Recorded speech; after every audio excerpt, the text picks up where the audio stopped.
देवा, ही बघ, ही नोटीस आली आहे. सकाळीच बॉम्ब पडलाय आमच्या. काही लिंकच लागत नाही अरे. वाह, क्या बात है.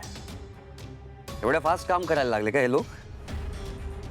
पण मला एक कळत नाहीये, हे असे आत्ता अचानक कसे काय जागे झाले? आणि जागा अनधिकृत होती तर नोटीस आधीच यायला हवी होती ना. देवा, अरे ते अधिकारी धमकी देऊन गेलेत. म्हणे घर लवकर रिकामं केलं नाही तर पोलिसांना घेऊन येऊ, घरावर बुलडोझर फिरवू म्हणालेत. काय करायचं रे आता? हा, आम्हाला तर काही सुचेनासच झालंय. डोंट फिअर, देवा इज हिअर. इथल्या पोलीस चौकीत आपले काही पोलीस मित्र आहेत, बघूया बोलून.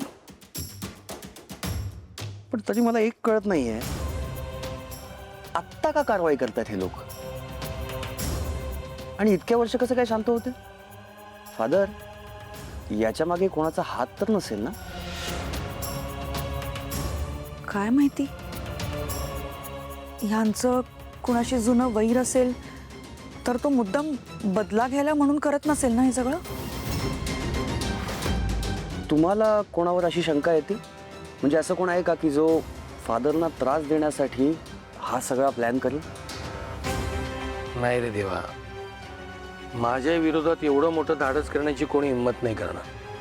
हाँ, वो भी सच है.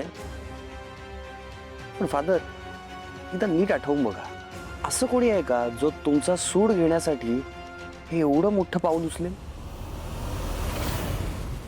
माझ्या एकुलत्या एक लेकीला माझ्यापासून तोडलंस ना तू. नाही, या भैरवी वजने तुला नाक घासायला लावलं ना तिच्या पायावर तर नाव नाही सांगणार. भैरवी? काय? भैरवी? भैरवी, तू अजून तिला पुरतं ओळखलं नाहीये सारखा. तिच्याकडे एक नाही अनेक कारण आहेत आपल्याला त्रास द्यायला, कारण तिचं सत्य जगासमोर आलं ना. हो, पण यात तुमची काय चूक? इतकी वर्ष भैरवी अख्ख्या जगाशी खोटच वागत आली. त्याची शिक्षा तिला कधी ना कधी मिळणारच होती. ती वेळ थोडी लवकर आली, इतकंच. तुझं सगळं बरोबर आहे अलका, पण तिला अजूनही असं वाटतंय की तिचं सत्य जगासमोर आणण्यासाठी सगळ्यात आधी मी पुढाकार घेतलाय. त्यात मी सावलीला लेक मानलंय. माझ्या लेकीसाठी तिच्याशी मी 1000 वेळा भांडलोय. मी तिचं आयुष्य उद्ध्वस्त केलं म्हणून आता ती माझं आयुष्य उद्ध्वस्त करायला निघाली. पण हे मी होऊ देत नसतो. हे बघा, तुम्ही आधी नीट खात्री करून घ्या, म्हणजे भैरवीनेच हे सगळं केलंय की नाही वगैरे. एकदा तुमची खात्री पटली की मगच पुढचं पाऊल उचला. आणि एक लक्षात ठेवा, कितीही काहीही झालं तरी मी माझं घर सोडून कुठेही जाणार नाहीये. तशी वेळ येणार नाही आपल्यावर, मी येऊ देणार नाही.